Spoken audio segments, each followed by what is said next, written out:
paciência.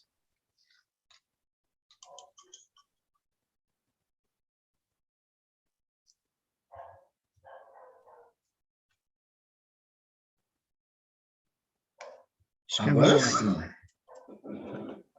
Muito bem. Então, nós falávamos da não existência ainda dos volumes 3 e 4 que ficaram prontos, não é? E da impossibilidade desses volumes serem revelados agora à humanidade, porque, infelizmente, a gente não desistiu ainda do egoísmo. Aliás, a humanidade em geral, ela está no auge do seu egoísmo. Ela precisa aprender um pouco a pôr de lado esse egoísmo para que ela possa ter acesso a mais revelações que conferirão à própria humanidade mais conhecimento sobre si, sobre a natureza e, consequentemente, mais entendimento das leis da natureza e, por conseguinte, mais poder sobre a natureza.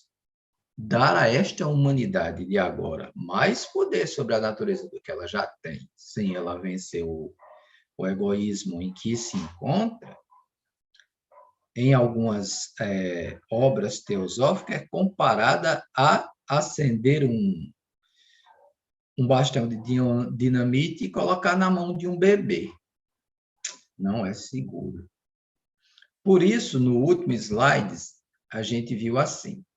Ainda no livro do Sr. Caldwell, página 46, ele cita um interessante texto de uma carta da Sra. Blavatsky ao Sr. Alfred Percy Sinnett.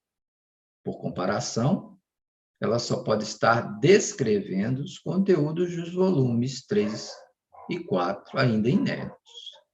Abre aspas. Recebi ordens para fazer assim. Para fazer um breve esboço do que foi conhecido historicamente e na literatura, nos clássicos e em histórias profanas e sagradas, durante os 500 anos que precederam o período cristão e os 500 anos subsequentes, sobre a magia, a existência de uma doutrina secreta universal, conhecida pelos filósofos e iniciados de todos os países, e até mesmo pelos vários padres da Igreja, como Clemente de Alexandria, Orígenes e outros, que foram eles próprios iniciados. Também para descrever os mistérios de alguns ritos. E posso garantir a você que são agora reveladas as coisas mais extraordinárias.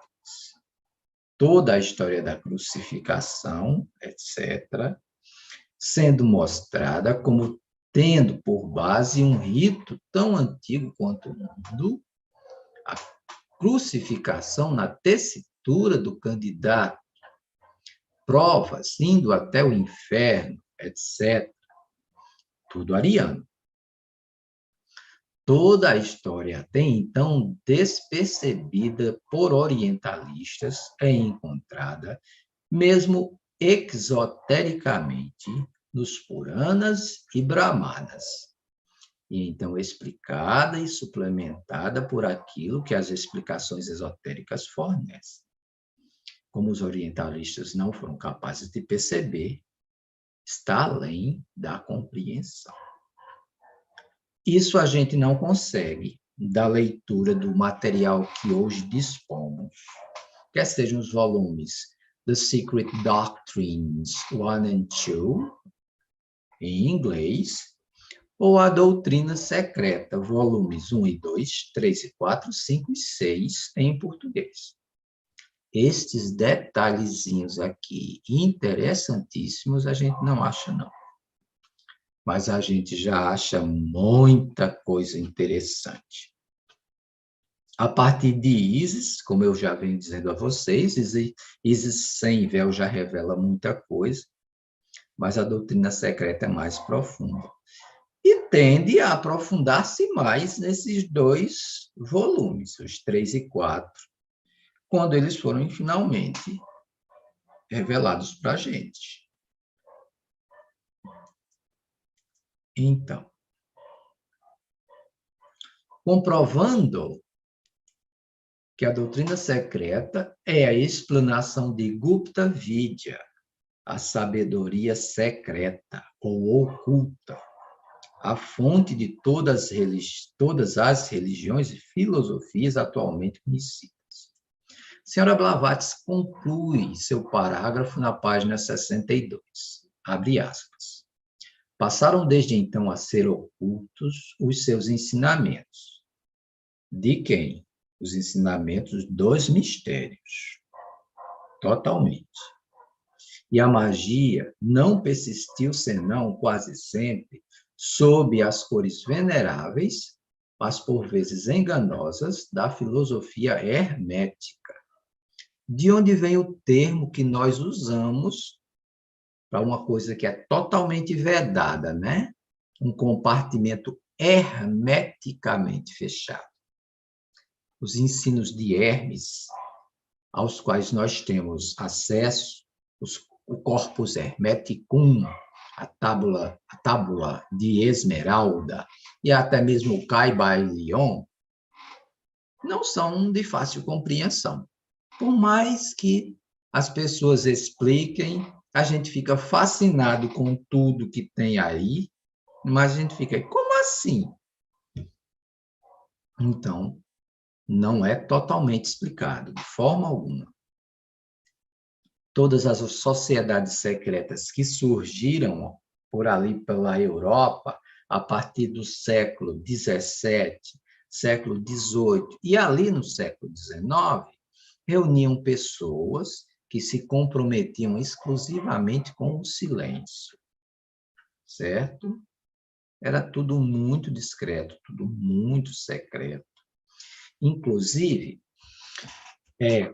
ao passo que a Sociedade Teosófica for liberando os volumes adicionais de A História da Sociedade Teosófica, que, na verdade, é a tradução de Old Diary Leaves, Folhas de um Velho Diário, que é o Diário do Coronel Wolcott, que é um livro imenso, vocês vão perceber lá coisas interessantes.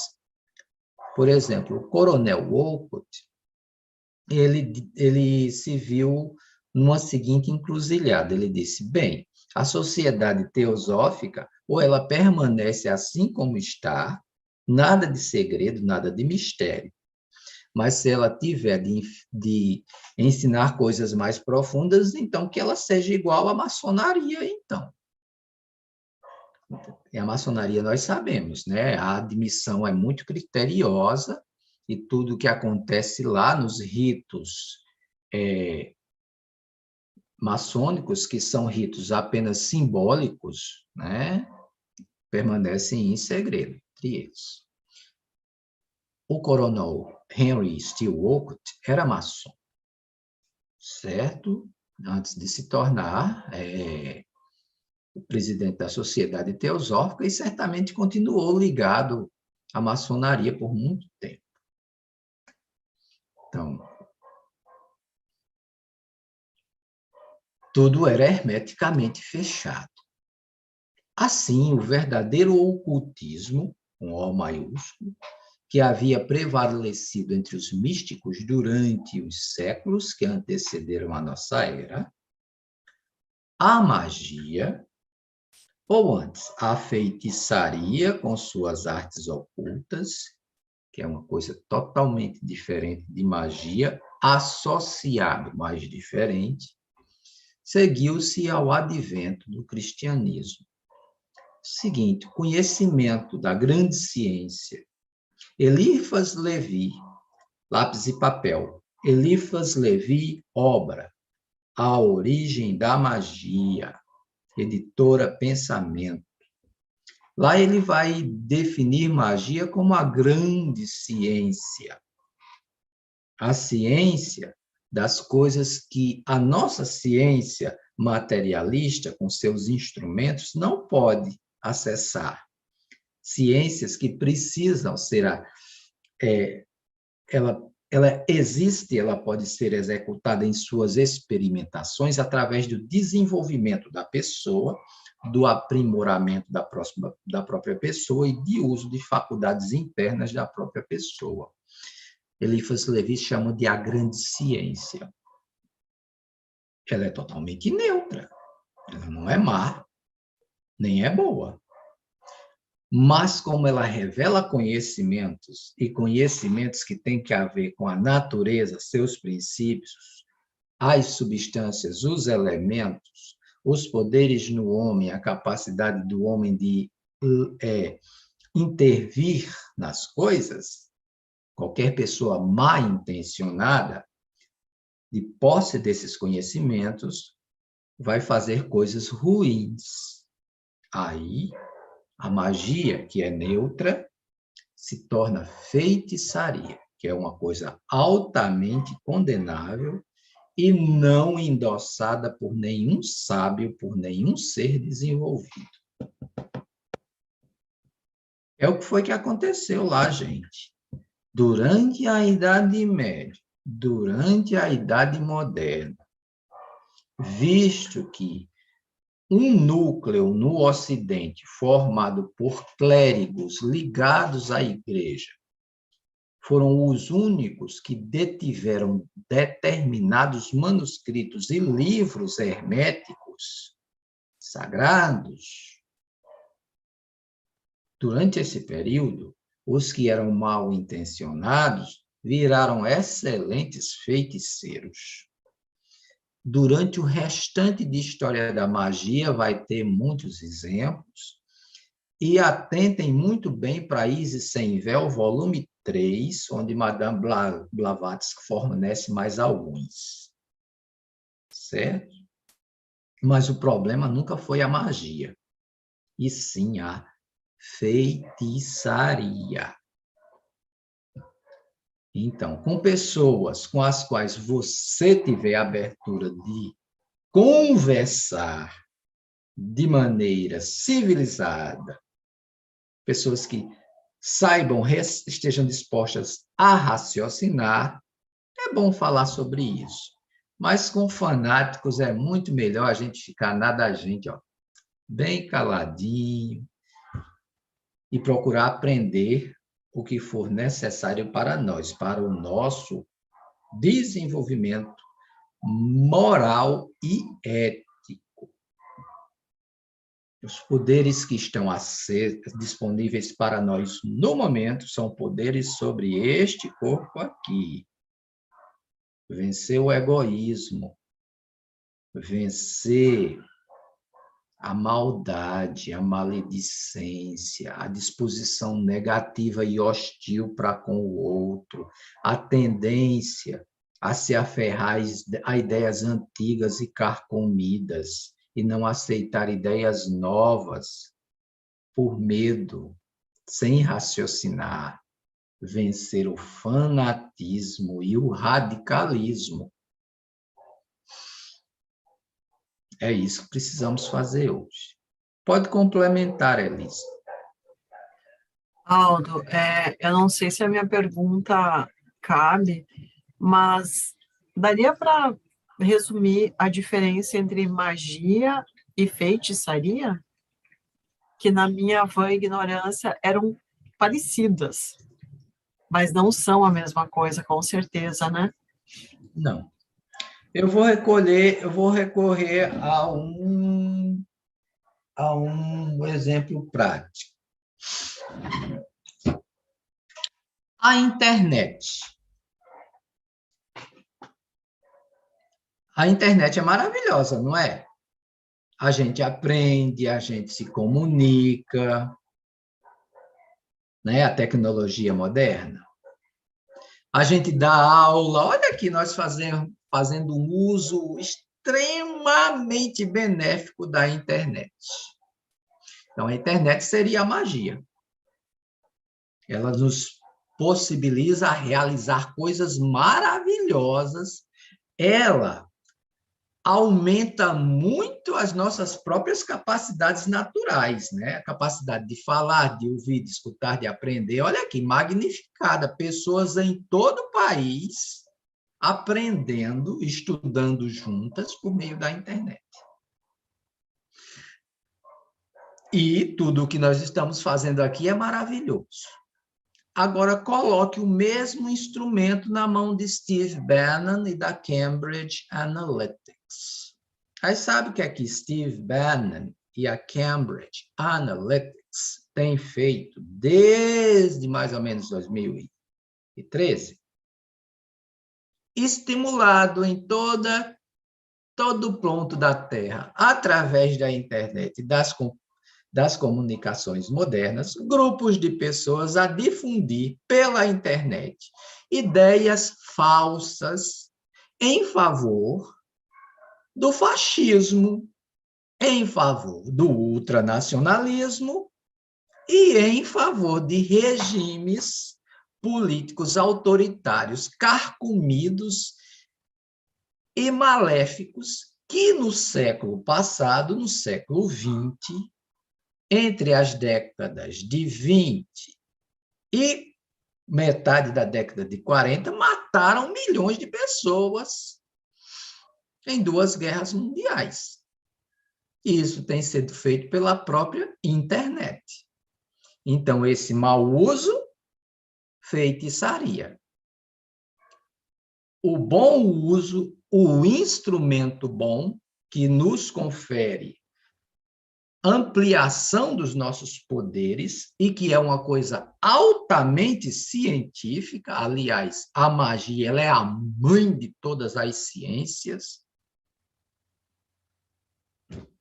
É simplesmente esse conhecimento maravilhoso que amplia a nossa ação sobre o planeta.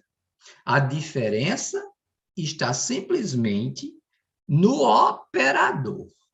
Um operador. Madame Blavatsky explica isso em Ocultismo Prático também. Lá no Ocultismo Prático, leia direitinho o artigo,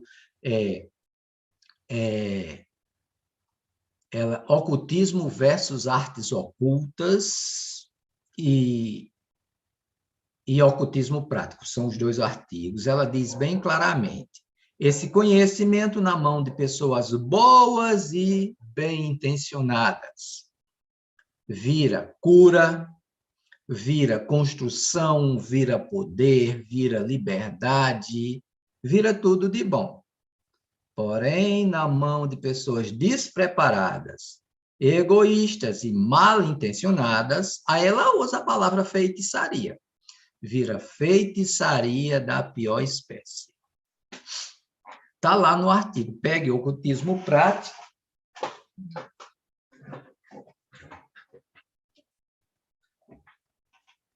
Não só leia, estude com bastante atenção os 2 artigos de Madame Blavatsky.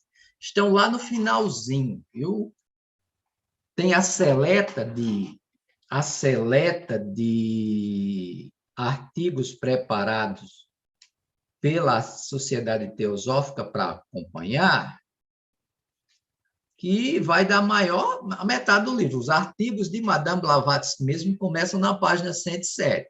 Artigo 1, Ocultismo Prático, esclarecimentos importantes para os estudantes. Vai dar 107 até a 148. Aí, na 147, começa Ocultismo versus Artes Ocultas. Aí, a senhora Blavatsky, do alto de toda a sua categoria e autoridade, ela explica todas essas coisas. Segredinho, isso aqui foi a primeira obra teosófica importante que eu estudei. E quando ela explicou essas coisas para mim, eu fiquei morrendo de raiva. Eu queria virar um bruxo. Pode não, pode não. Oxi!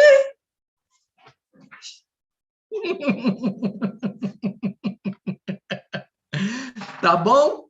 Ocultismo prático de Madame Blavatsky, que vai explicar bem melhor que eu, tá certo? Obrigada. Pois é. Então,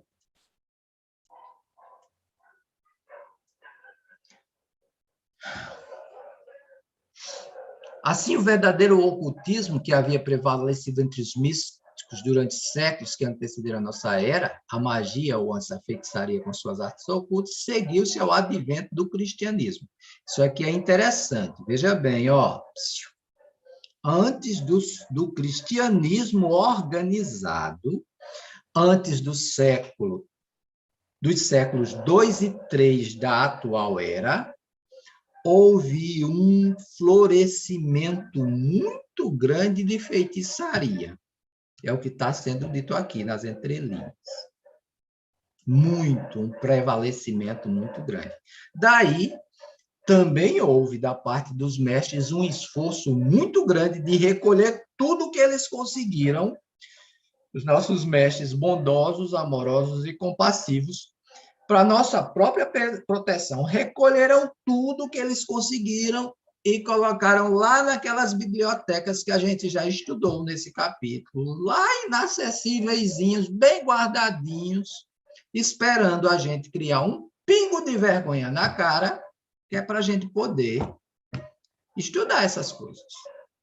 Porque sem isso não adianta. Eles não têm intenção de tornar o mundo num lugar pior do que já é. Eles são mestres de amor, de compaixão e de sabedoria.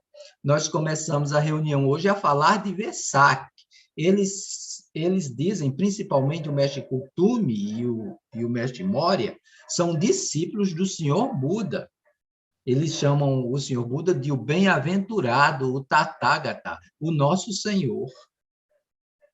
Então, de forma alguma, seres dessa monta vão sair distribuindo esses conhecimentos aí para as pessoas transformar o mundo num lugar pior do que já é. Tá bom? Então, aí, ó, eu continuei o resumo assim. Isso aqui sou eu resumindo, viu? Muita coisa aqui é minha, parafraseando o que tem nas páginas. Nossa ignorância completa e o preconceito que existem hoje em relação ao ocultismo se deve, então, ao fanatismo e à intolerância que adulteraram sistematicamente todas as brilhantes páginas escritas dos períodos anteriores ao cristianismo. E de lá para cá não mudou. Fanatismo e intolerância. É só você dar uma olhadinha nos movimentos políticos partidários que andam dominando o mundo, inclusive determinado país em forma de cone abaixo da linha do Equador, situado ali na América Latina, abafa o caso. Apesar disso, alguns fragmentos que sobreviveram àquele período foram conservados e são suficientes para lançar uma luz parcial sobre todo o conjunto. Então, esses alguns fragmentos é que nos interessam, porque esses alguns fragmentos é seguro falar deles e é seguro revelá-los aos pouquinhos. E foi justamente a partir desses alguns fragmentos que foram surgindo o Isis Sem Véu e a doutrina secreta. Aí ela fala de um ponto divisor, de um ponto na história muito controvertido, mas que, se estudado, ajuda a gente a entender muita coisa. Nós temos na Sociedade Teosófica algumas pessoas estudando isso. Eu recomendo um irmão que estuda esse ponto na história com uma propriedade muito grande, o irmão brasileiro, o irmão Alberto Brum. Ele estuda justamente o que aconteceu nesse ponto da história. E as coisas que ele traz à tona nas palestras dele, nos livros dele, são fantásticas. A senhora Blavatsky aponta para o controverso ano 1 AC, seja, o ano 1 antes de Cristo, ou seja, 100 anos antes do ponto em que a história nos diz, a história de hoje nos diz que apareceu o Cristo, e o próprio ano 1 AD, que é o ponto onde a história diz que apareceu Cristo na Palestina. Então, esse período é controvertidíssimo. Entre outras coisas, a ausência do ano zero na história. Prestem atenção, não existe ano zero. A construção do calendário gregoriano por Roma. Então, quando toda essa embalagem histórica é feita, sai muita coisa mal contada e é pano para manga para criar diversas lendas, diversos mitos e até sacralizar esses mitos em sínodos ou reunião de bispos, que foi o que aconteceu a partir do ano 300, que nessas reuniões de bispos, depois de sacralizadas muitas coisas, decidiram o que era canônico, o que era palavra de Deus e o que não era, e que devia ficar de fora. De maneira que muita coisa que está ali dentro daquele tomo que a religião ocidental chama de Bíblia, venera e considera, não deveria estar. E algumas coisas importantíssimas que deveriam constar, não constam. E muitas coisas que a igreja combate, ela não consegue desmistificar nem desmentir, porque está na linguagem cifrada e alegórica dos livros que ela considerou sagrados. Dilceia no final, viu, meu amor? Agora não. Então, a senhora Blavatsky aponta para esse período, o marco inicial do primeiro milênio da era cristã, como um período histórico, que, se examinado, nos fornecerá muitas coisas sobre a origem da doutrina secreta comum a todos os sábios antigos. Ela diz isso porque foi depois que o Império Romano se estabeleceu que todos os sábios iniciados nos mistérios foram perseguidos e os que foram descobertos, mortos por legiões do exército romano, seus escritos queimados e seus templos destruídos. Fique bem entendido, queimados os escritos que, segundo o Império, o Santo Sacro Império Romano da época, que transformou aquela religião perseguida em única religião do Estado, achava ruim. O que ela resolveu aproveitar permanecia. Constantino o Grande, ele mandou em tudo. E ele coagiu com suas legiões romanas os bispos ali reunidos em Bizâncio a fazer a coisa da maneira que ele queria. Inclusive, um determinado papa, mais tarde, foi suicidado, né? Mataram o papa simplesmente, deixaram ele morrer à míngua, a pão e água, simplesmente porque ele não aceitava que fosse retirado da Bíblia, que estava sendo feita, livros e passagens que afirmavam e ensinavam categoricamente a reencarnação, segundo Orígenes e Clemente de Alexandria, que também acreditavam nesse ensino. Então, é por isso que esse período é muito importante para a gente estudar. Esse período deslinda tudo isso. Mais tarde, quando o cristianismo bizantino foi transformado em principal religião do Império Romano do Oriente, a senhora Blavatsky complementa, abre aspas, palavras delas na página. Milhares e talvez milhões de manuscritos foram queimados, os monumentos reduzidos a pó, com suas inscrições por demais indiscretas em pinturas de um simbolismo excessivamente sugestivo. A multidão de eremitas e ascetas que passaram a percorrer as ruínas das cidades do Alto e Baixo Egito, os desertos e as montanhas, os vales e as terras altas, para destruir o que contivessem os monumentos, as coisas que contivessem o símbolo do tal ou qualquer outro signo de que a nova fé se havia se apropriado, ou seja, as santas cruzadas, quando elas vieram a acontecer, né? Prelados romanos europeus começaram a combater com o Império Otomano, que tinha tomado conta de Jerusalém, e uma das coisas que eles faziam, além de perseguir e matar os árabes que eles achavam no caminho, deu um banho de sangue. Foram tantas cruzadas, foi um banho de sangue horrível, mas, entre outras coisas, eles destruíram tudo que eles encontravam no caminho, né? Sob a égide desse Império Bizantino.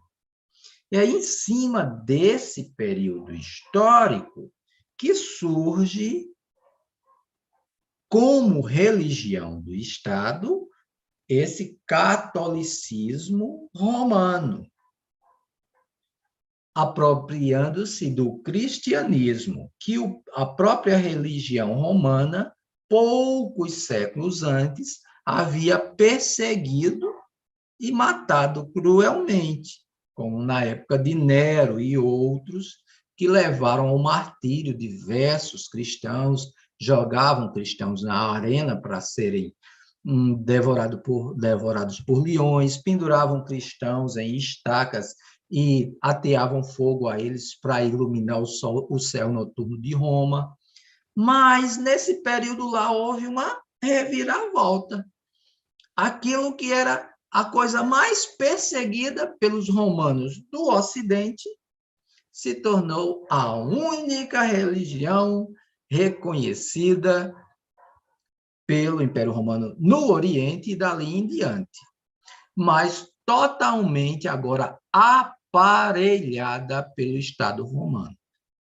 Se tornou um aparelho de controle ideológico de Estado. Tá certo?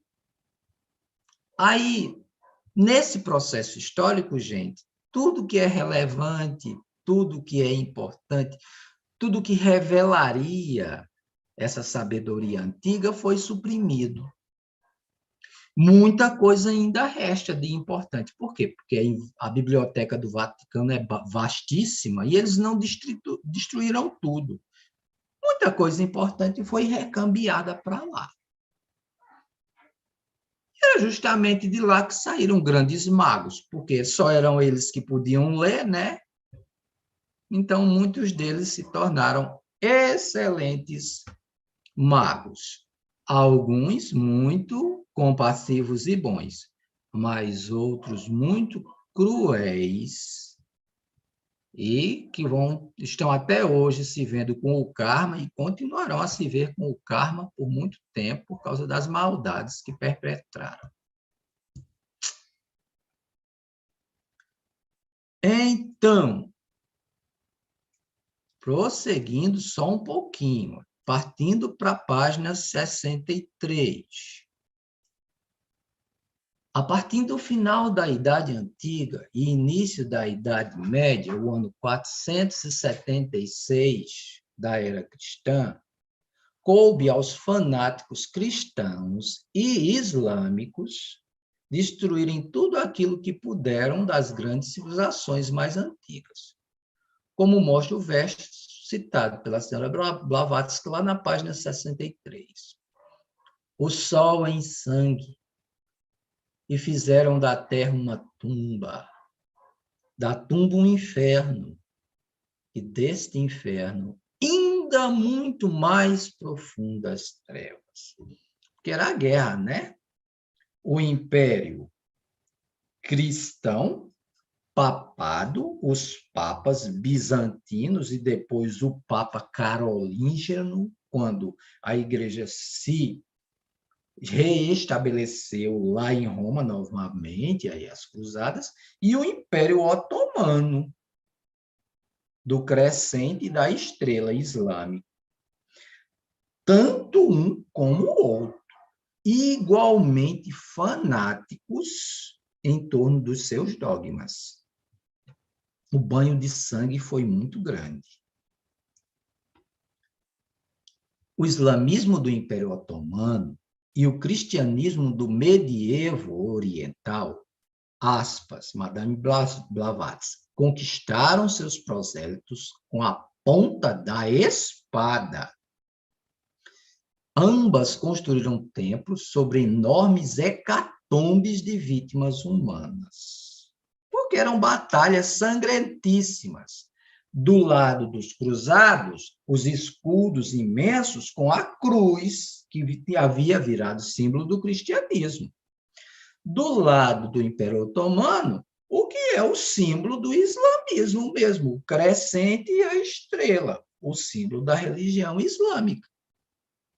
E veja que até hoje essa batalha religiosa ela encontra subliminarmente por trás dos conflitos fanáticos de algumas células fanáticas dessas religiões.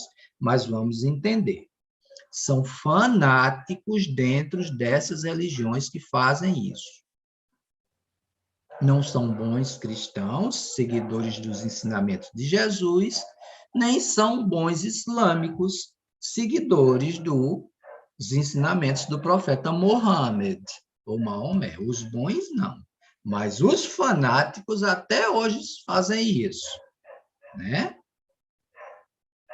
E o último show de horrores que a gente viu foram as mais de 3.000 pessoas mortas no 11 de setembro, quando da destruição das Torres Gêmeas, em 11 de setembro de 2001, quando aviões suicidas em jihad, guerra sagrada, né, destruíram aquelas duas torres lá, por causa daquele fanático terrível, o já falecido Osama Bin Laden. E veja que o negócio vem até hoje. No pórtico do século I de nossa era, brilham fatidicamente essas palavras ominosas, fúnebres. O karma de Israel. Sobre o pórtico do século XIX, poderão ler profetas do futuro outras palavras que farão reverência ao karma da história ardilosamente falseada dos fatos deturpados de propósito e dos grandes caracteres caluniados ante a posteridade e destruídos até ficarem irreconhecíveis entre os dois carros de Jagannatha, o fanatismo e o materialismo. Um que tudo aceita, sem questionar, o fanatismo. E o outro que tudo nega, o materialismo científico positivista, em voga nessa época que as palavras estavam sendo escritas, 1884, 85 até 1888, quando da publicação. Sábio é aquele que se mantém tranquilo entre os dois extremos e que confia na justiça eterna das coisas. Lembram-se da carta do Mahashohan, que foi o primeiro documento que nós consideramos que a grande mazela do pensamento humano que precisa ser combatida é o fanatismo de um lado e o materialismo do outro. Então, veja agora a convergência da doutrina secreta com as ideias do Mahashohan, na primeira carta. Essas coisas vêm nesse sentido, de nós analisarmos nossas crenças e ir em base pessoal, cada um reformulando e desistindo de quaisquer crenças que sejam fanáticas ou materialistas ao ponto de obscurecer a nossa compreensão da verdade. Agora, essa metáfora que ela fez sobre o carro de Jagannatha, minha gente, eu fiquei chocado quando li, porque da primeira vez que eu estudei isso aqui, eu estudei rapidamente, eu não sabia o que era o tal do carro de Jagannatha, só depois que eu fui descobrir e não senti a contundência da metáfora que ela fez. Mas foi uma metáfora muito contundente, porque o que são esses carros de Jagannatha?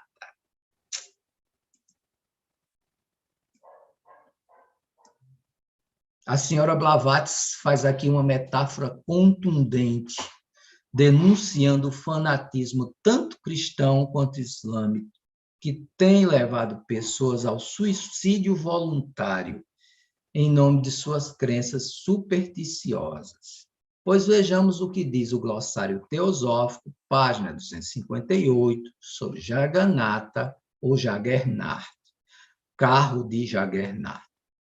Jagannatha, literalmente, Senhor do mundo, um dos títulos de Vishnu, a grande imagem de Jagannatha em seu carro, cujo nome geralmente escreve e pronuncia-se Jaggernath. O ídolo é o Vishnu Krishna. Puri, próxima à cidade de Cuttack, em Orissa, é o grande centro de seu culto e, 2 vezes por ano, um grande número de peregrinos acorre de todas as partes para as festas do Snanyatra, procissão do banho, e Ratnayatra, procissão do carro. Durante a primeira, banha-se a imagem, e, durante a segunda, tal imagem é colocada sobre um carro, entre as imagens de Bala, Rama e Subhadra, irmão e irmã, respectivamente, de Krishna. E o veículo colossal é puxado pelos devotos, que têm a felicidade de serem esmagados sob suas rodas. Ou seja, na antiguidade, pessoas se jogavam durante a procissão debaixo das rodas desses carros para serem esmagadas e mortas, porque acreditavam que isso era um ritual de libertação. Ou seja, a fé, a crença religiosa dessas pessoas as levavam ao suicídio.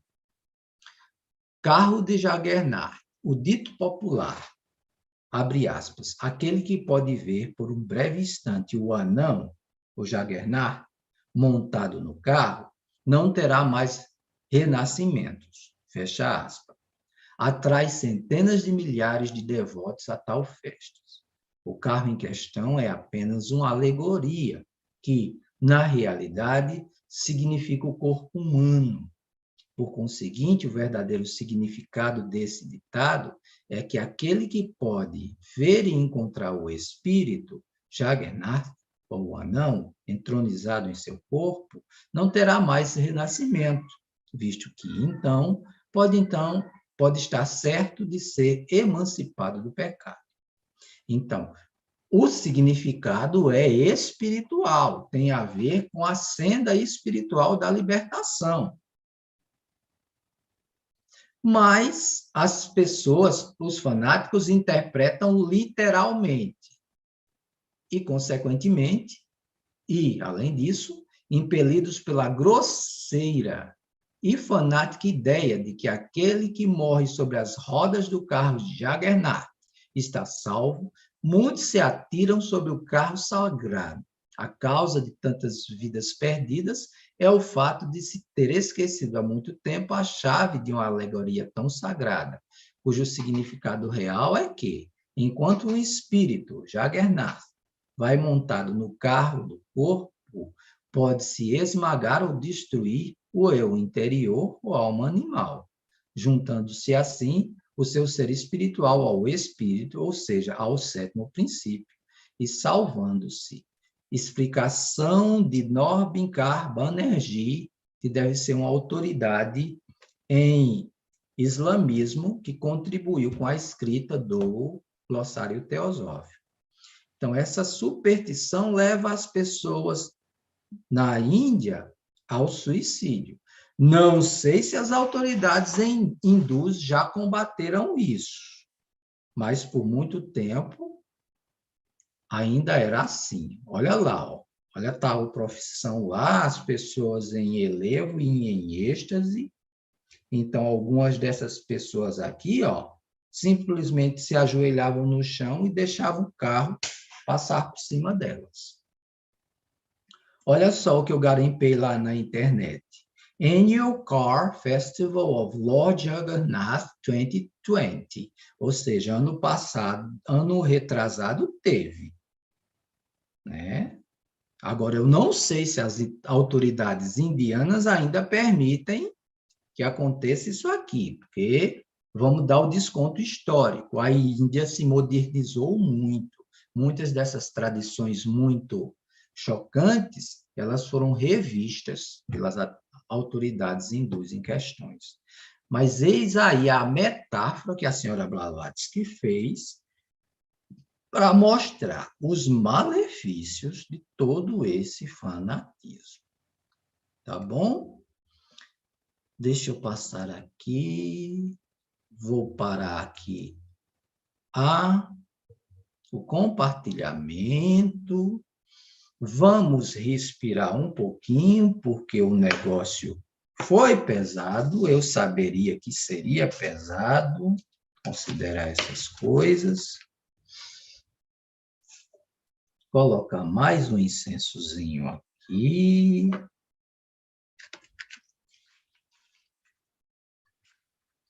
Então, em resumo, é isso. É o combate ao fanatismo e ao materialismo. Se a gente se leva por um ou por outro, a gente coletivamente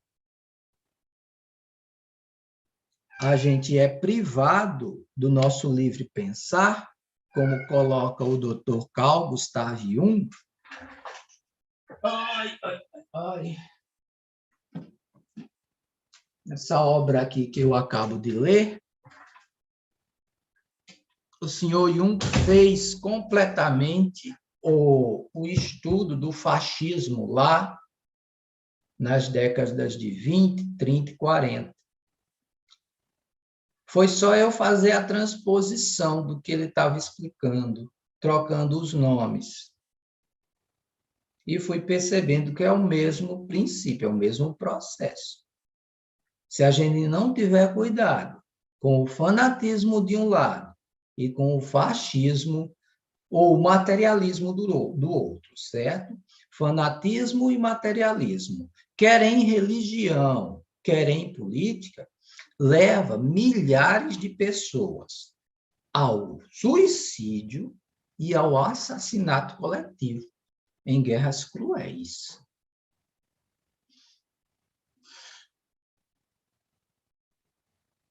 Veja bem, Madame Blavatsky já vem explicando isso desde aquela época, e uma pessoa que certamente leu a doutrina secreta, porque se tornou um grande alquimista no final de sua vida, professor Carl Gustav Jung,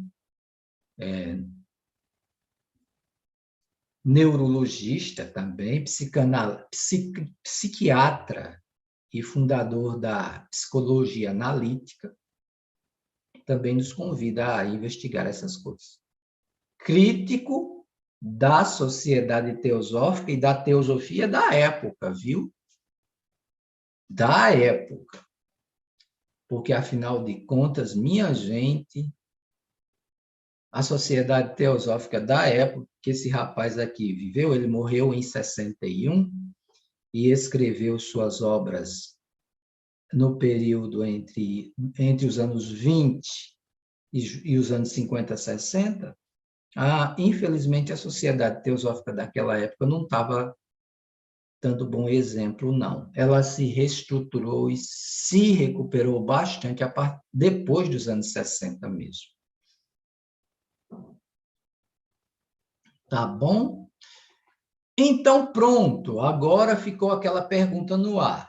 Eu vou ali buscar uma aguinha. Quando eu voltar, eu vou facultar a palavra a Dilceia. Ela não vai ficar sem direito de se pronunciar, tá bom? Só um instantinho.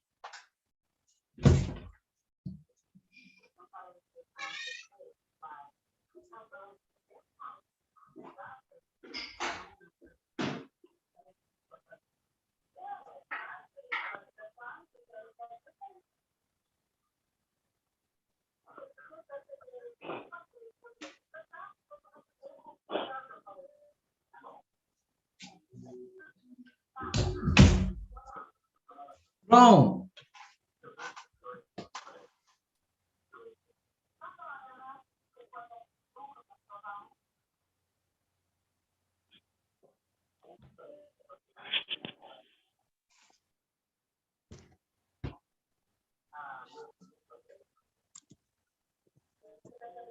Olá, boa noite, namastê. Boa noite. Professor, a minha dúvida era, no momento daquela sua explicação, sobre o período de tempo de que o senhor falava. No slide aparecia o ano 1 AC e 1 AD. Aí ficou confuso para mim. Que tempo é este? 1 Tá AD. bom. Tá certo. Vamos voltar até lá. Eu compreendo Acontece... quando na explicação ficou 100 anos, né? Muitas vezes a gente vê na nomenclatura teosófica e gnóstica essa questão desses 100 anos. Mas ali, ó, 1 AC, anterior. Aí. Dilceia, 1 AC... Antes de Cristo, 1 AD, Anno Domini, depois de Cristo. Depois de Cristo. Então, Isso. Então, não seria um ano, né? Seriam 100 anos, é isso? Tem 100 anos. Antes de Cristo, supostamente, seria 99. Isso. Sei lá. É porque não existe ano zero. Logo, tem um milênio, tem um século todinho aí no meio. São 100 anos, né? São 100 anos no meio. 100 anos controvertidíssimos.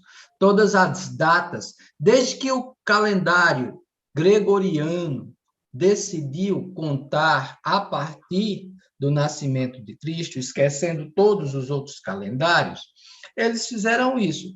Tudo o que for antes de Cristo, vamos contar em ordem decrescente, né? Então, eles falam de 300 anos de Cristo, 500 anos de Cristo, 600 anos de Cristo, e vão decrescendo até século 3 antes de Cristo, século 2 antes de Cristo, século 1 AC. Aí depois Cristo, né? Em que período? Interrogação. E começam a contar 1 AD a partir de todos os relatos que se vão. O nascimento de Cristo seria ano zero. Segundo esse calendário. E devido a todas essas controvérsias, este período aí ele deve ser muito bem analisado e as personagens históricas muito bem estudadas. Então, nós temos nos Estados Unidos o pesquisador David Regal, que estuda isso com profundidade e traz à tona muita coisa e quando a gente vê que foi mistificação mesmo das autoridades eclesiásticas que dominavam o que mais tarde veio a ser a Igreja Católica Romana, no sentido de se estabelecer como um império mundial que dominou a Europa durante 1023 anos, mais ou menos. Então, esse período é bastante controverso, e Madame Blavatsky diz que não é apenas isso. Durante esses 500 anos antes e os 500 anos depois, tem muita controvérsia em torno do uso e do desuso da manipulação do conhecimento secreto da Gupta Vidya, né? Que nas mãos de uns vira feitiçaria e nas mãos corretas vira a magia, vira a ciência sagrada, vira a cura, vira o esclarecimento, vira os trabalhos em prol da evolução do ser humano. Mas é um período, Dilceia, realmente muito controvertido. Eu tenho assistido muitos simulados. Sobre essa hipótese,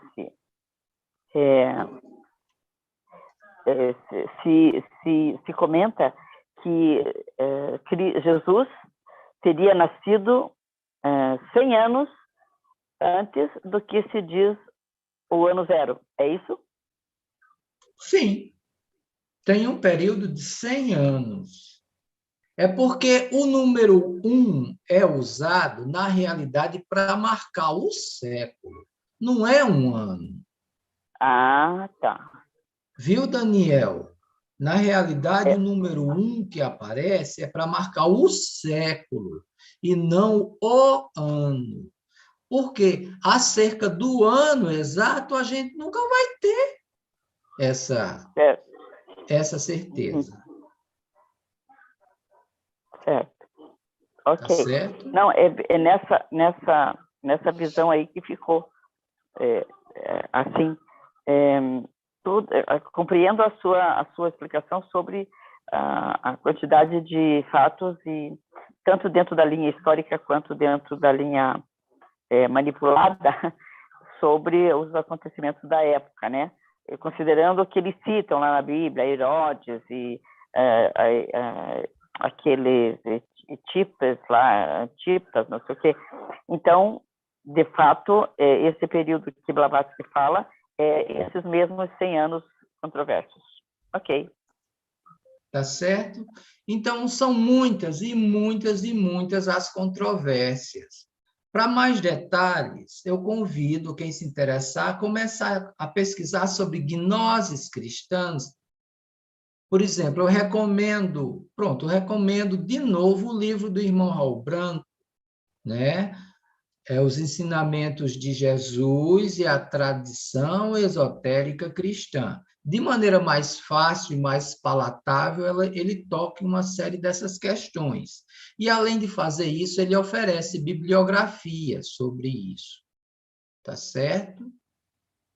Depois eu vou dar uma pesquisada por aqui também e ver se consigo recomendar também outro livro, outras coisas que vão por aí.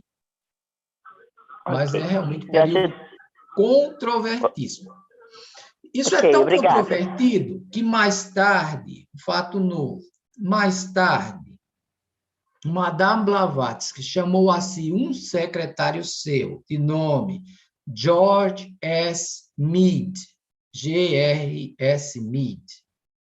Antes de ela terminar o trabalho dela aqui na Terra, lá no 8 de maio de 1861, ela pediu ao senhor Mead: ei, vão ser descobertos muitos manuscritos agora nesse século que vem sobre a história verdadeira do Mestre Jesus. Eu comissiono você agora em começar a estudar isso aí e trazer à tona essas coisas. Então, o senhor Mead, ele passou a estudar. Entre outras coisas, apareceu o hino da Pérola, apareceu também Piscis Sophia e todo um campo de estudos. A história do próprio Apolônio de Tiana. Então, esse grande teosofista, o senhor Mead, lá na época, mencionado por Madame Blavatsky, ele fez uma série de pesquisas que nos ajudam a entender o que aconteceu a partir de 1947, com a descoberta da biblioteca de Nag Hammadi e das cavernas de Qumran, com os rolos do Mar Morto. Quando a gente coloca tudo isso em perspectiva, aí a gente ainda admira ainda mais Madame Blavatsky. A gente diz, puxa vida, antes de ir embora, ela ainda puxou mais um viés da coisa. Ela não ia ter mais capacidade de pesquisar, então ela disse, ó, é você, está escolhido, você vai fazer isso aí. E partiu e deixou o cara pesquisando. Fala, Leonardo. Boa noite, pessoal. Aldo, eu tenho uma pergunta. Assim, eu sempre quis fazer essa pergunta, mas nunca consegui um contexto para poder encaixar ela, né? Hoje você comentou aí do Steve Bannon, né? Depois você comentou do livro do Jung, né? Uhum. E, assim, pelo menos eu sempre tive a impressão que o Jung, ele tinha... eu li pouco a respeito, talvez eu possa ter uma impressão errada, porque eu nunca me aprofundei nesse assunto, né? Parece que o Jung, ele tinha algumas contradições, alguns problemas, até algumas brigas com Freud, né? Freud um judeu, né? E Jung, na verdade, eu não sei qual que é a religião do Jung, mas naquela época, mais ou menos naquele período, talvez um pouco depois, inclusive, sempre houve principalmente na Alemanha, na Alemanha, na Áustria, na Suíça, que era a região deles ali, mais ou menos, sempre houve um problema de antissemitismo, né? Então, acho que você já imaginou para onde eu quero levar essa questão. Você tem, no campo da psicologia, um psicólogo judeu, que com certeza sofria muito em razão do antissemitismo, né? E você tinha lá um outro cara que era o Jung, né? Um suíço, se não me engano, né? Da mesma forma, na física acontecia uma coisa similar, né? Um pouquinho depois acontecia a mesma coisa com Einstein e com, se não me engano, por exemplo, Werner Heisenberg, né? Ou Max Planck, né? Que é o pai da ciência quântica. Mas, enfim, onde eu quero chegar com a minha pergunta? Na teosofia já foi estudado, enfim, existe algum conteúdo ou alguma posição com respeito a essa dicotomia, digamos assim, de ciência judaica versus ciência, outra ciência, digamos assim, porque isso me parece que é um aspecto. Me parece que, além desse plano físico e dessas ideias que estão no plano físico, essa briga envolvendo essa dicotomia, ela, de certa forma, ela está envolvida em planos mais sutis, digamos assim. Acho que dá para entender, talvez, o que eu estou querendo perguntar. E isso tem efeito, eu diria que talvez isso possa ter efeito até hoje, né? A gente vê o crescimento do fascismo, enfim, Steve Bannon.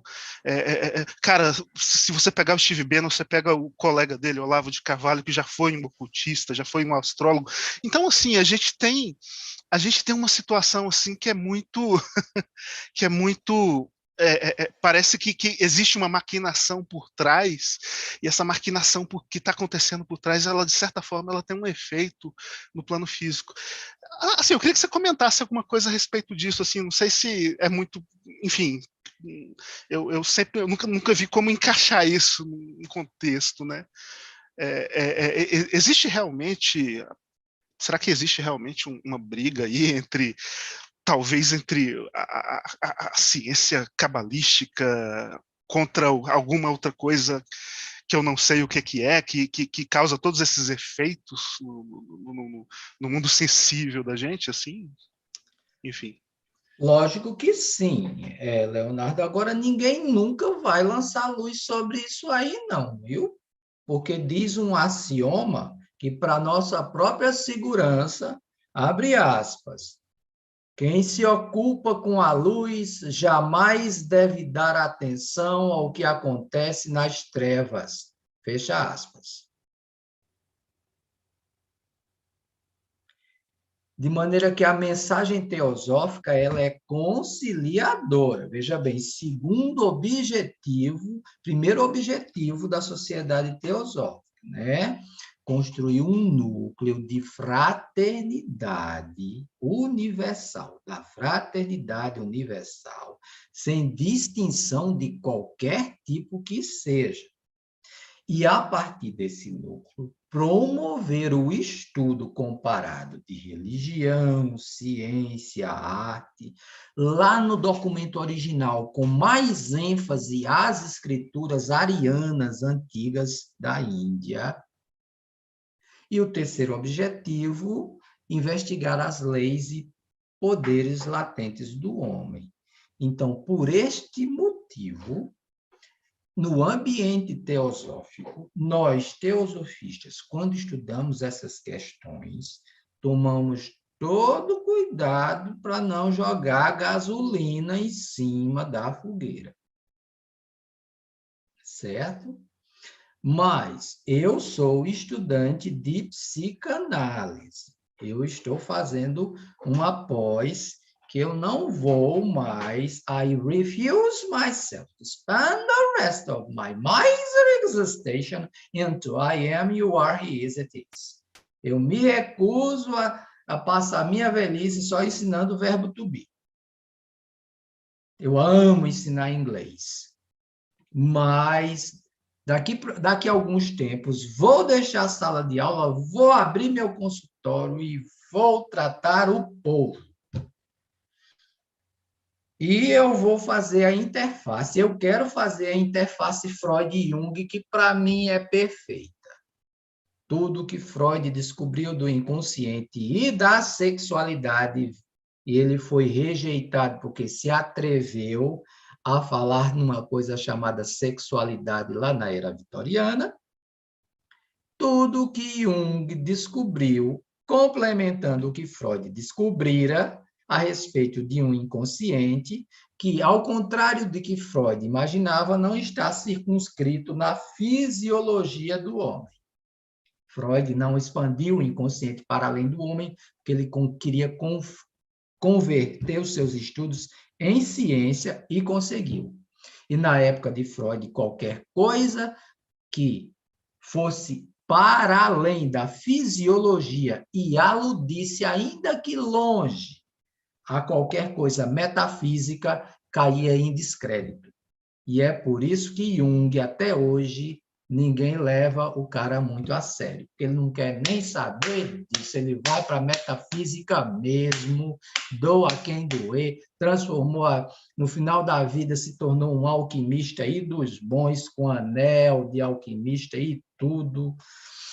Mas a gente estuda tudo isso procurando se melhorar, certo? Mas o ambiente da Europa naquele momento, finalzinho do século XIX, início do século XX, era totalmente antissemita mesmo. Não tinha para judeu, não, por uma série de razões. E havia o embate e o combate. Aí você mencionou a ciência secreta judia, a sabedoria oculta judia, a Cabala. Lá dentro vai haver os dois viés? Sim, vai. Vai haver quem está diante da árvore da vida, buscando a evolução, a partir da esfera menor até a esfera superior e contribuindo com a evolução. E vai haver alguns elementos que não, que estão buscando a involução. Tá certo? Então, existe uma briguinha? Existe. Agora, com relação a isso, não vamos nos ocupar.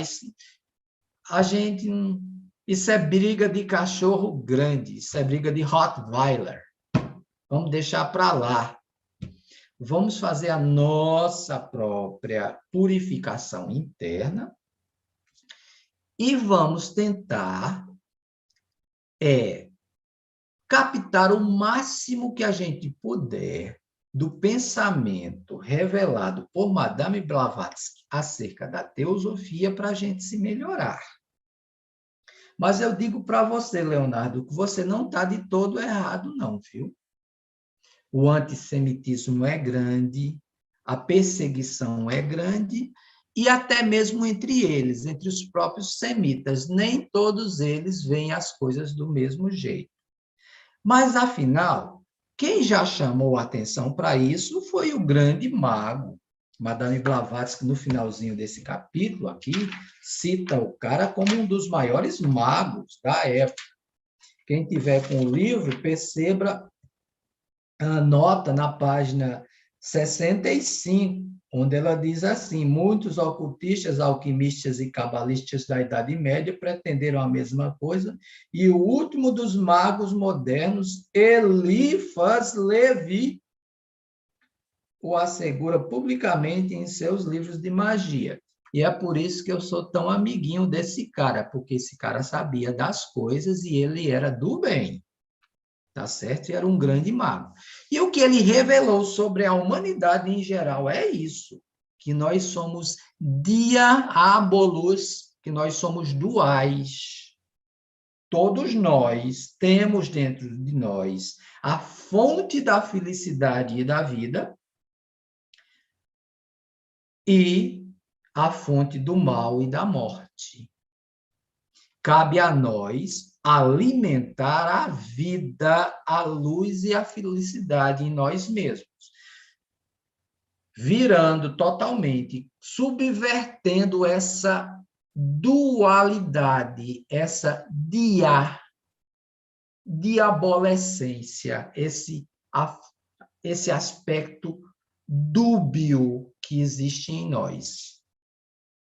Então, isso não é só coisa de judeu, nem de árabe, nem de chinês, nem de tailandês, nem de paraibano, nem de baiano, nem de gaúcho, nem de paraense, nem... Não, não. O ser humano é assim.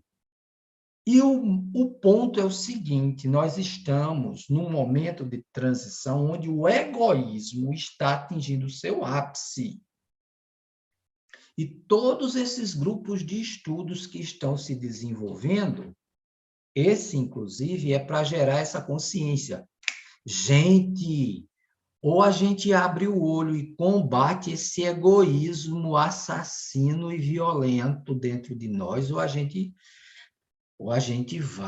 vai se complicar muito mais ainda. Vamos se melhorar, vamos iluminar nossos quartos escuros, vamos bater um papo com a nossa sombra. Esse cara aqui chama de sombra, ele é fascinante. Ele diz: não brigue com a sua sombra, não, chame a sua sombra para conversar. Abrace sua sombra e lance luz. Lance a luz do seu ser espiritual sobre sua sombra. Veja que coisa teosófica da boca de um psicólogo, de um cientista.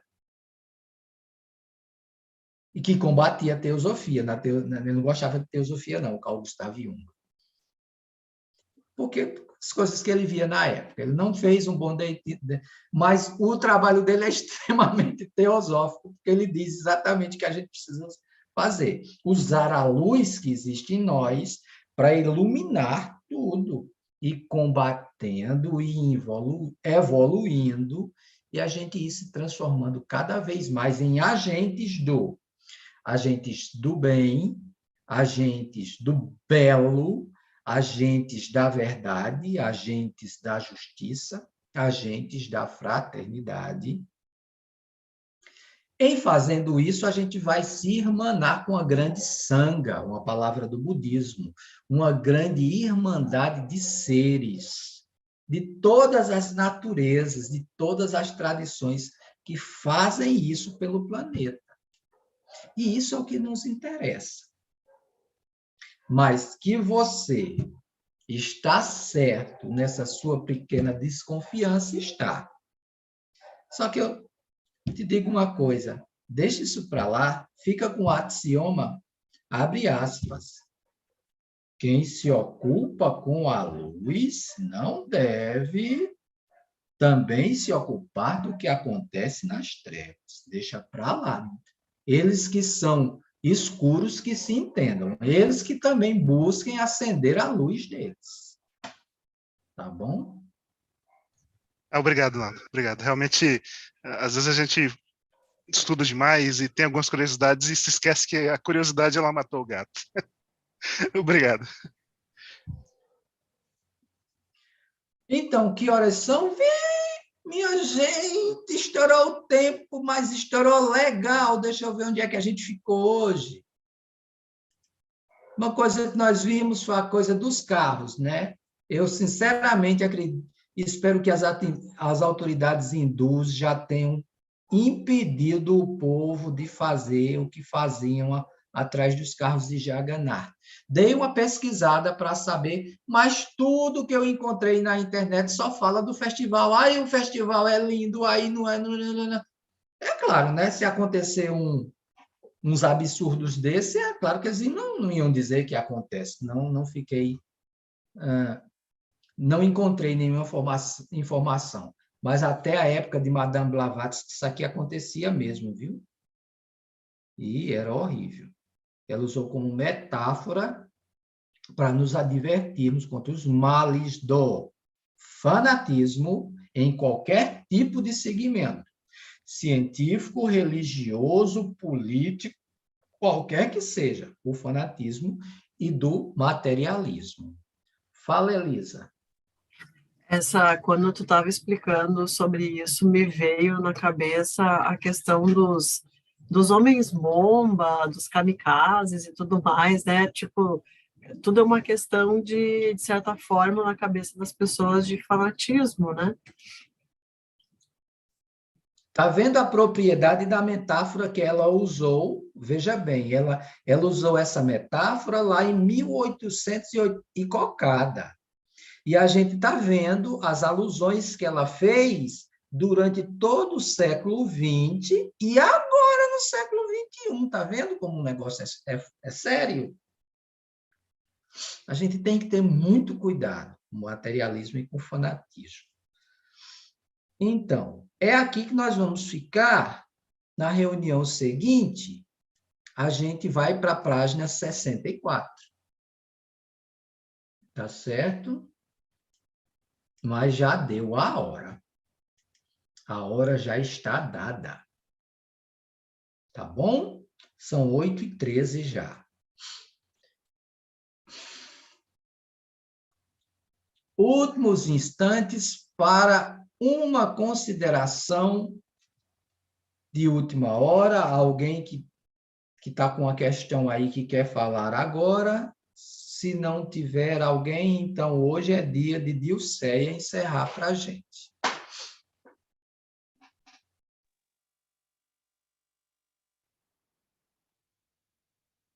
Ok.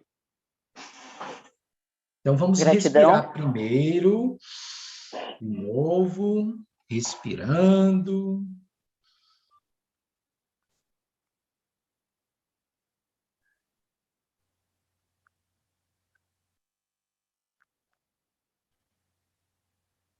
À vontade, Dilceia.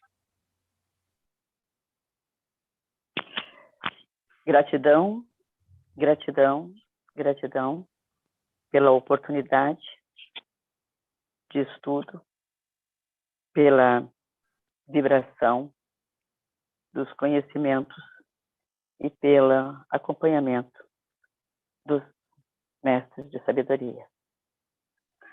Ó vida plena, que vibras em cada átomo. Ó luz eterna, que brilhas em cada criatura. Ó amor imortal, que tudo abranges na unidade. Possa todo aquele que se sente uno contigo saber que ele é, por isso mesmo, uno com todos os outros seres. Om Shanti, Shanti, Shanti. Shanti Om, paz a todos os seres. Tenham todos um abençoado domingo, uma ótima semana.